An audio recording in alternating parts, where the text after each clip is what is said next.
There is no disputing that at some point or another in our journey with bullet journaling, all of us will experience a lack of motivation. My personal experience has been that there have been days, and even weeks, when I haven't even opened my bullet notebook. The times when I wasn't using my bullet were periods of disorganization and lack of productivity for me. When I thought about it like this, I understood how essential my bullet journal is to me. Even after a period of inactivity lasting a few months, I was fortunate enough to be able to rejoin the game. In this article, I will discuss the top 7 reasons why individuals stop using bullet journals, as well as some solutions to the problems that these causes cause. There are 7 main reasons why people stop using bullet journals. Why people quit bullet journaling button. Mark these images for further reference or follow our Pinterest. 1. An obsessive need to achieve perfection. You place an excessive amount of importance on producing lines that are absolutely straight, margins, beautiful calligraphy or lettering, and other details like these. I see where you're coming from. If you go to the #Bujo tag, you'll find spreads that appear like they were taken straight out of a magazine among the most popular postings.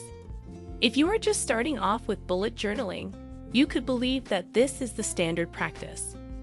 You won't be as motivated to use your diary if you set the bar so high for yourself that it's impossible to achieve. And this could eventually lead you to want to give up bullet journaling completely.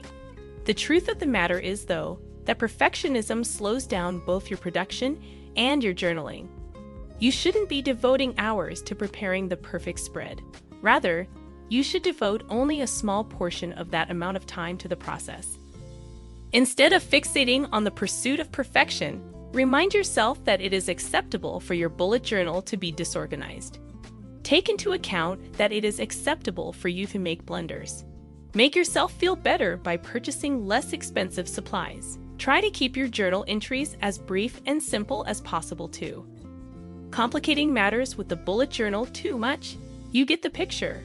Complicated tables and charts, sophisticated bullet journal spreads, and dozens of various trackers to keep track of everything. If you have to recreate this in each spread or journal, it is going to be a very time-consuming process for you, forcing most people, including myself, to repeatedly redraw intricate grids is a surefire way to drive us crazy. If you add too many items into your journal, you will start to feel overwhelmed, so limit the number of entries you make. When you reach a certain point, maintaining your bullet journal will begin to feel more like a burden than a helpful resource and instrument. Keep it simple.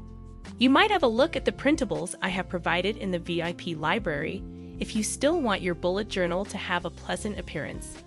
It is not necessary for you to spend the time writing up the charts because there are printables that you can incorporate immediately into your bullet journal. Make your spreads as straightforward as possible, and try to take a more minimalistic approach to your journaling. Maintain a consistent approach. As soon as you feel comfortable with that, you can go on to more exploratory activities. 3. You are putting too much pressure on yourself by taking on too many responsibilities. Many of us in this room have lofty goals for ourselves and wish to accomplish a great deal. On the other hand, it is essential to maintain a healthy dose of self-realism and to avoid packing too much into your agenda. When you set yourself 20 tasks and only manage to do 3 of them, it can be really discouraging. 4. When you give yourself an excessive number of chores, you reduce the amount of motivation you have to even touch your bullet journal. If I were in your position, I wouldn't want to open a diary that has an overwhelming number of responsibilities that need to be completed. Instead of doing this, you should concentrate on putting the most important things first, getting rid of activities that aren't as vital as others, allowing yourself a sufficient amount of time to do anything is step number 4, putting an excessive amount of emphasis on aesthetics. It's tempting to get caught up in the idea of creating the ideal spread for your bullet journal so that you can share it on social media. On the other hand, if you get too far down this rabbit hole, you can find yourself spending hours making the planner seem nice rather than concentrating on activities that are more effective. You shouldn't put yourself under unnecessary stress by trying to make your diary or your social media profile look great for other people. Your bullet journal is for you. In addition, making use of your bullet journal should not be a laborious endeavor. The primary purpose of it is to assist in increasing your productivity and reducing the amount of time you waste. Maintaining a simple bullet journal can help prevent this from happening. Make use of printable rather than manually putting together tables. 5. Experiencing feelings of depression after an absence of several days or months. There is this widespread misunderstanding that if you skip an entry in your journal, the entire thing would be ruined. This statement couldn't be further from the truth if it tried. The approach of keeping a bullet journal is adaptable and forgiving. Because I am someone who occasionally forgets to keep a bullet journal for days or even weeks at a time, I do not set up my entire journal all at once. As time goes on, I record both daily and monthly events in my logs. If I haven't written in my journal in a few weeks, I can easily pick up where I left off and continue as usual. If you're feeling down, keep in mind the following. Practically everyone has, at some point or another, neglected to pay attention to their bullet journal. Maintaining a flexible bullet journal can help reduce some of the burden, and getting back into the swing of things won't be a problem. It's not fair to be overly critical of yourself when life is so challenging. When it comes to bullet journaling, there is no such thing as failure. 6. Examining their writings beside those of others' journals. It is simple to fall into the trap of making comparisons. It is difficult to avoid comparison when there are so many posts and other content related to bullet journals available online. However, doing so can cause you to attach negative thoughts with your bullet journal because it will look inferior to the other person's notebook. When you compare yourself to others, you're setting yourself up for failure. It's not only tiring, but also pointless to do so. It is not important in the long run whose bullet journal looks better or who has better typography. What is important is whether or not your bullet journal is functioning effectively for you. Are you able to get more done as a result of it? Are you experiencing a greater number of beneficial effects as a result of it? Your bullet journal needs to function properly solely for you. You should not bring it down because it is a personal keepsake that belongs to you. If you feel that you are always comparing yourself to others, keep in mind the following. There is no single bullet journal approach that is superior. Each individual has their own preferences. Do whatever helps you stay organized the most because it's your bullet notebook. There is no such thing as a terrible bullet notebook. In fact, if your bullet journal serves its purpose for you, it is already a fantastic bullet journal. 7. Finding a fresh approach to planning that is more effective for them is a priority.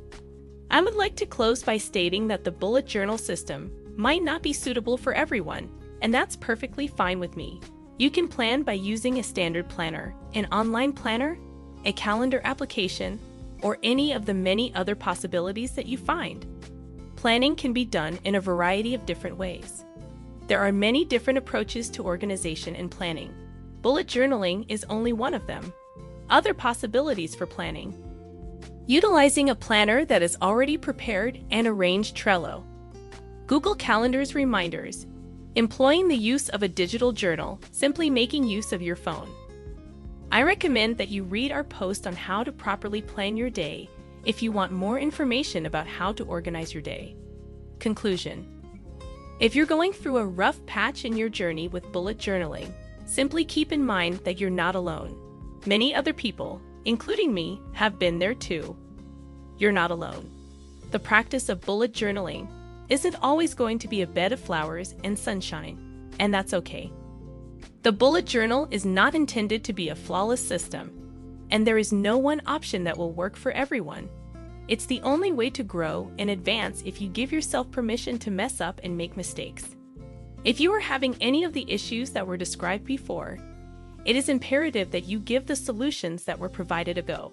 It's okay if you decide that bullet journaling isn't the appropriate way for you if you've tried it already and are still having trouble getting things done and staying motivated. You are in luck since there are literally hundreds of efficient planning approaches that you can employ. Have you ever considered giving up using your bullet journal? Share your thoughts with us in the section below. If you find the information in this post to be helpful, please consider sharing it so that others can read it. Thank you.